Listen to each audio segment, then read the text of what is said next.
السلام عليكم ورحمة الله وبركاته. الحمد لله رب العالمين. الصلاة والسلام على أشرف المرسلين وعلى آله وصحبه أجمعين. بسم الله الرحمن الرحيم. تبارك الذي بيده الملك وهو على كل شيء قدير. الذي خلق الموت والحياة ليبلوكم أيكم أحسن عملا وهو العزيز الغفور.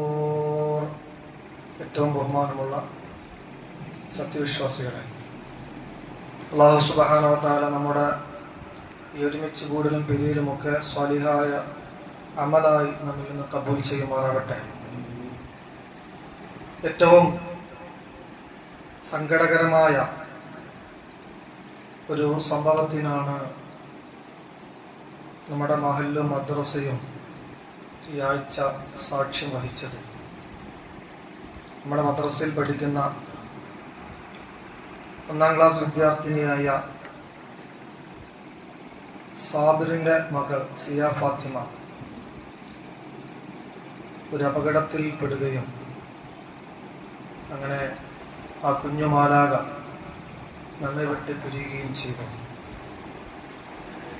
പറക്കമറ്റാത്ത പ്രായത്തിൽ പടച്ചറബിന്റെ സ്വർഗത്തിലേക്ക് പാറിപ്പറന്നു പോയ ആ മാലാകയ്ക്ക് അല്ലാഹു സുബ്ഹാനഹു വ തആല സ്വർഗത്തിൽ ഒരു ഇടം നൽകി അനുഗ്രഹിക്കുമാറാവട്ടെ.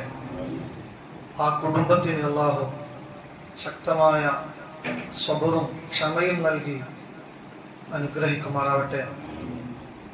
കുടുംബത്തോടൊപ്പം സ്വർഗീയ പുകാവനത്തിൽ ഒരുമിച്ച് കൂടാനുള്ള അവസരം ആ കുഞ്ഞിന് നൽകി അല്ലാഹു തൗഫീക്ക് പ്രദാനം ചെയ്യുമാറാവട്ടെ. ചെറിയ പ്രായത്തിലുള്ള മരണം അത് വിശ്വാസിയെ സംബന്ധിച്ചിടത്തോളം ഒരു പരീക്ഷണമാണ്. അപകടങ്ങളും ദുരന്തങ്ങളുമൊക്കെ അള്ളാഹുവിൻ്റെ ചില പ്രവർത്തനങ്ങളാണ്. അത് മനുഷ്യന് പാഠം ഉൾക്കൊള്ളാൻ ഉള്ള ഒരു കാര്യമാണ്.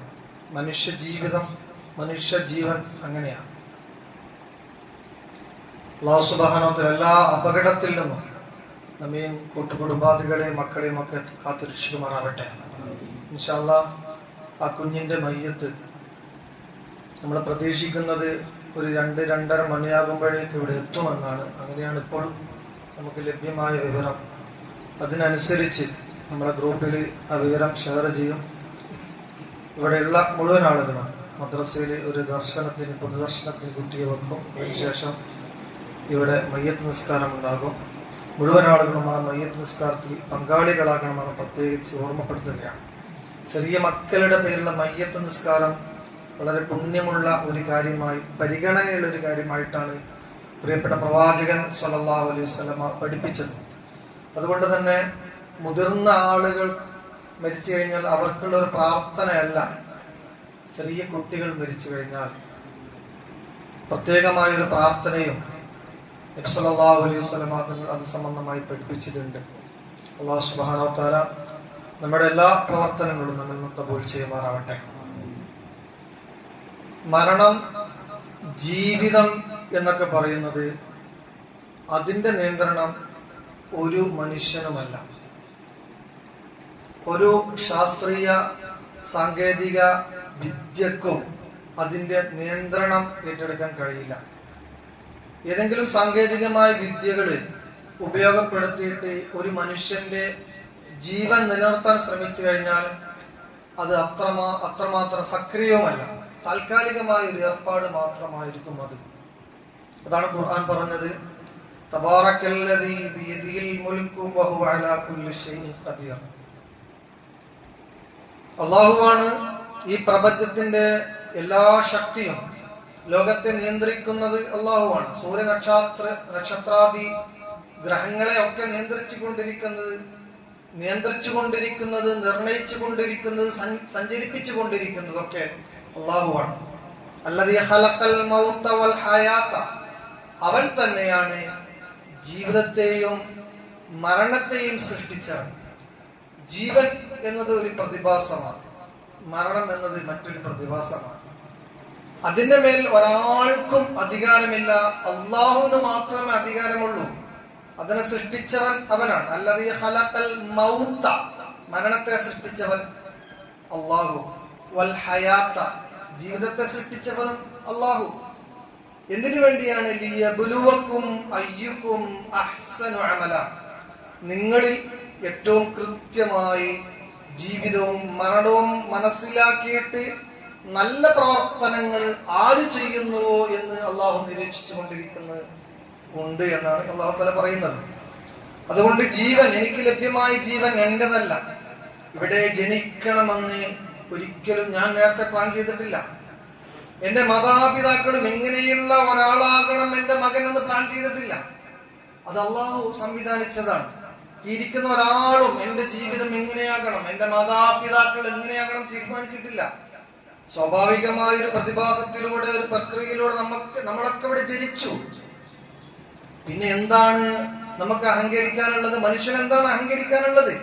എന്റെ ജീവിതം പോലും കൃത്യമായി പ്ലാൻ ചെയ്യാത്ത, എന്റെ ജന്മം പോലും കൃത്യമായി പ്ലാൻ ചെയ്യാത്ത ഞാൻ എന്റെ കാര്യത്തിൽ അഹങ്കരിക്കുകയാണ്. അഥവാ വളർന്നു വലുതാകുമ്പോ, ആരോഗ്യം വരുമ്പോ, അധികാരം വരുമ്പോ അഹങ്കാരത്തിന്റെ പടവിലേക്ക് മനുഷ്യന്മാര് പോകും. അപ്പോൾ അവന്റെ മാതാപിതാക്കളെ കുറിച്ചോ, അവൻ ജനിച്ച ആ അവസ്ഥയെ കുറിച്ചോ, എങ്ങനെ ജനിച്ചു, ഇല്ലായ്മയിൽ നിന്ന് ജനിച്ചു എന്ന അവസ്ഥയെ കുറിച്ചോ ഒന്നും അവൻ ആലോചിക്കില്ല. അപ്പോ അവൻ സ്വയം ധിക്കാരിയായി, അഹങ്കാരിയായിട്ട് മാറുകയാണ് ചെയ്യുന്നത്. അങ്ങനെ നല്ല ആരോഗ്യം കിട്ടുമ്പോ, നല്ല ബുദ്ധി കിട്ടുമ്പോ, നേതൃപാഠവും കിട്ടുമ്പോ, ഇഷ്ടം പോലെ അനുയായികളെ കിട്ടുമ്പോ, ഇഷ്ടം പോലെ സമ്പത്ത് കിട്ടുമ്പോ, സുഖജീവിതം കിട്ടുമ്പോ, രാജ്യത്തിന്റെ അധികാരം കിട്ടുമ്പോ അവൻ അഹങ്കാരിയായിട്ട് മാറും. ഭൗതികമായി ഉള്ള എല്ലാ സുഖവും ഒരാൾക്ക് ലഭിച്ചാൽ പിന്നീട് അതിന്റെ റിസൾട്ട് അവൻ അഹങ്കാരിയായി മാറുക എന്നുള്ളതാണ്. അഥവാ ദൈവികമായ വിചാരം അവനില്ലായെങ്കിൽ അതിന്റെ ഫലം പിന്നീട് അവൻ അഹങ്കാരമായിട്ട് മാറുക എന്നുള്ളതാണ്. പിന്നെ അഹങ്കാരമായിട്ട് മാറുമ്പോ അവൻ ബാക്കിയുള്ള ആളുകളെ ഒന്നും പരിഗണിക്കൂല, എല്ലാവരെയും നിസ്സാരമായിട്ട് കാണും, എല്ലാവരെയും അടക്കി ഭരിക്കും, ക്രൂരമായ വിലോപങ്ങളും വിനോദങ്ങളും അവൻ ചെയ്തുകൊണ്ടിരിക്കും. ഞാനാണ് റബ്ബ് എന്നവൻ പറയും. അങ്ങനെ എല്ലാ അധികാരവും ഒത്തിണങ്ങിയ പരമ ഉന്നതമായ അധികാരത്തിലേക്ക് എത്തി സർവ്വതും അടക്കി ഭരിച്ചു ഞാനാണ് റബ്ബ് എന്ന് പറഞ്ഞ ഒരാളെ കുറിച്ച് പറയുന്നുണ്ട്. അയാളുടെ പേരാണ് ഫിർഔൻ. അന റബ്ബുക്കുമുൽ അഅ്ല എന്നാണ് അവൻ പറഞ്ഞത്. അതേക്കുറിച്ച് വിശുദ്ധ ഖുർആൻ സൂറത്തുൻ നാസിയാത്തിൽ പറയുന്നുണ്ട്. ഫകദ്ദബ വഅസ, അവൻ നിഷേധിച്ചു, അവൻ ധിക്കരിച്ചു. സുമ്മ അദ്ബറ യസ്ആ, പിന്നീട് അവൻ പിന്തിരിച്ചു. നന്മകളെ മുഴുവൻ നശിപ്പിക്കാനുള്ള പരിശ്രമങ്ങൾ അവൻ നടത്തി. ഫഹശറ ഫനാദ, അവന് വേണ്ടി വലിയൊരു സംഘത്തെ, വലിയൊരു സൈന്യത്തെ അവൻ പടച്ചുണ്ടാക്കി. എന്നിട്ടോ അവൻ പ്രഖ്യാപിച്ചു, അന റബ്ബുക്കുമുൽ അഅ്ല, ഞാനാണ് ഏറ്റവും വലിയ റബ്ബ് എന്ന്. എന്നിട്ട് എന്താ സംഭവിച്ചത്? ഫിർഔൻ 1000 വർഷം ജീവിച്ചില്ല. ഫിർഔന് അല്ലാഹു തആല കണക്കാക്കിയ ആ വർഷം മാത്രമേ അവൻ ജീവിച്ചുള്ളൂ.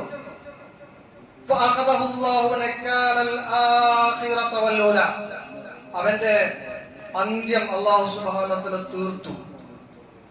അഥവാ ആ ഫിർഔൻ എന്ന ധിക്കാരിയായ മനുഷ്യനെ അല്ലാഹു സുബ്ഹാനഹു വ തആല നൈലിന്റെ നദിയിൽ മുക്കിക്കൊന്നു. ഇത് ഖുർആൻ ദൃഷ്ടാന്തമായിട്ട് പറയാണ്. എല്ലാം അടക്കി ഭരിച്ച, എല്ലാം ഞാനാണെന്ന് പ്രഖ്യാപിച്ചവന് അവന്റെ മരണത്തെ ഒന്നും ചെയ്യാൻ കഴിഞ്ഞിട്ടില്ല.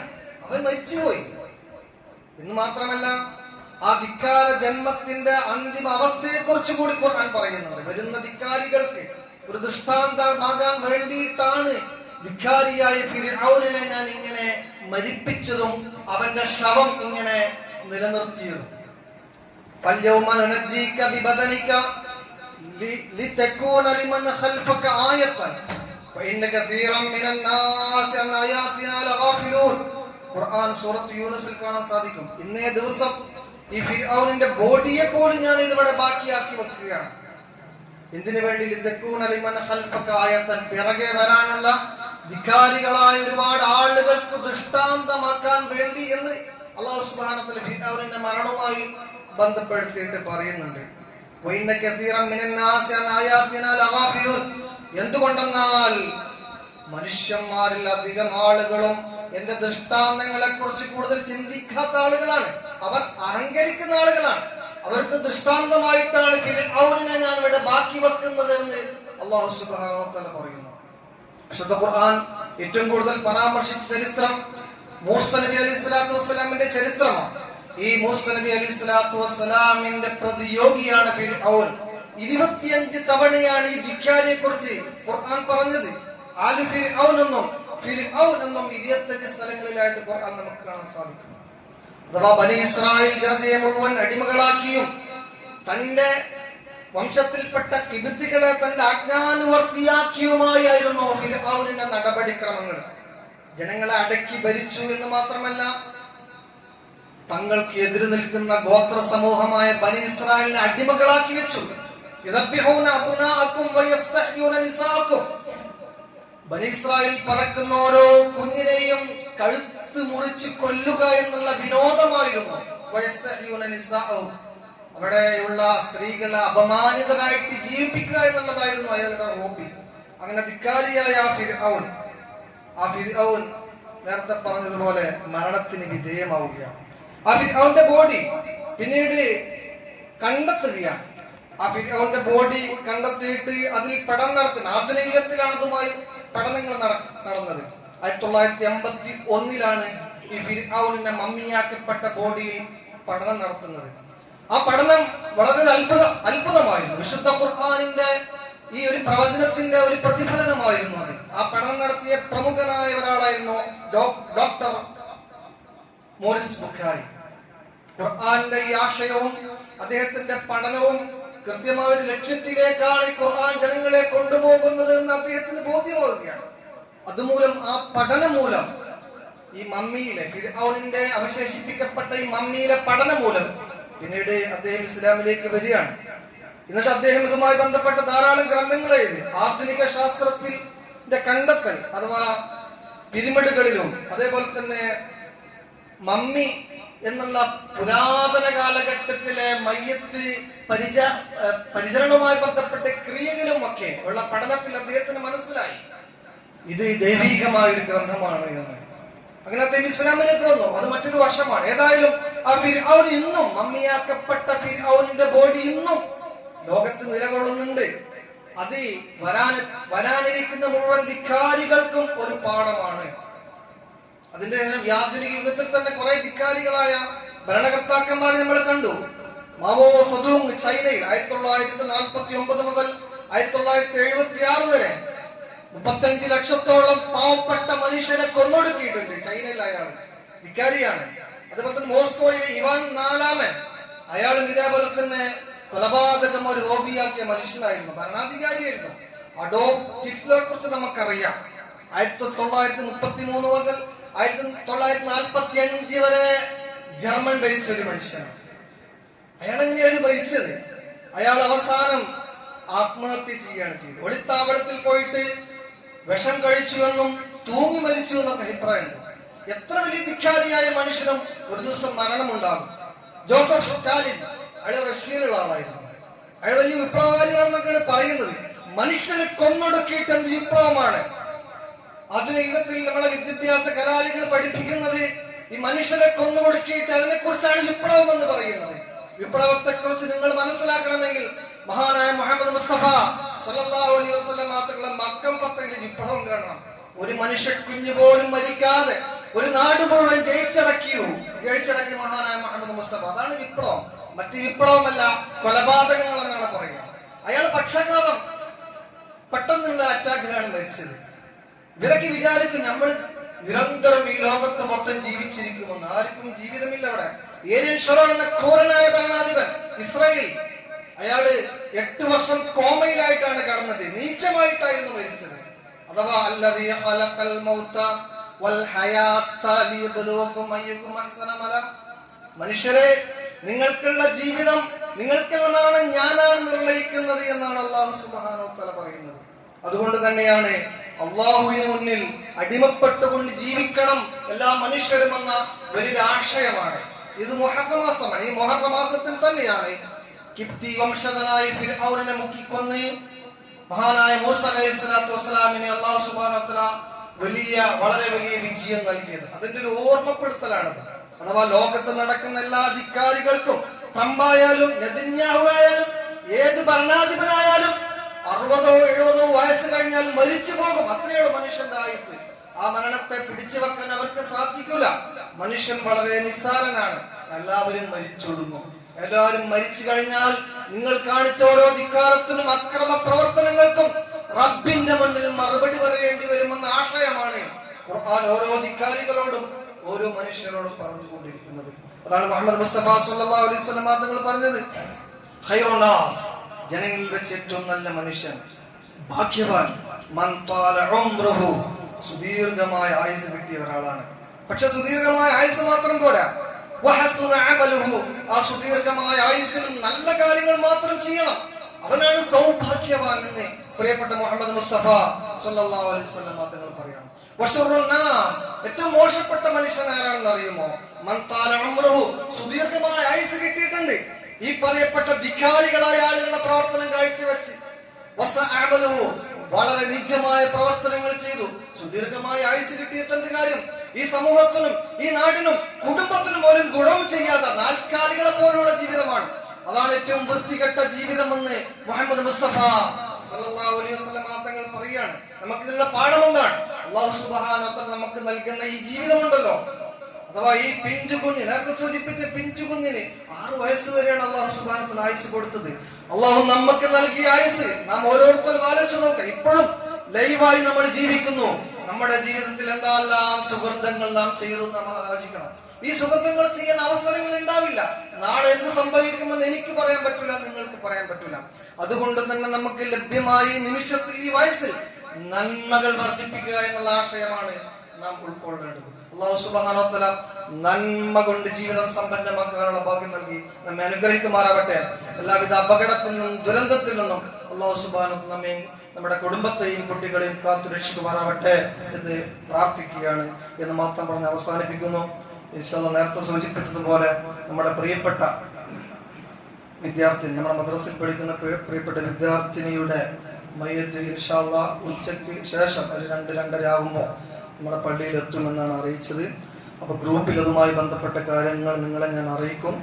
ആ സമയത്ത് ഇവിടെയുള്ള ആളുകൾ മുഴുവനും ഒന്ന് ആ മയ്യത്ത് നിസ്കാരത്തിനും പ്രാർത്ഥനക്കും പങ്കെടുക്കണമെന്ന് ഓർമ്മപ്പെടുത്തി നിർത്തുന്നു. അസ്സലാമു അലൈക്കും വറഹ്മത്തുള്ളാഹി വബറകാതുഹു.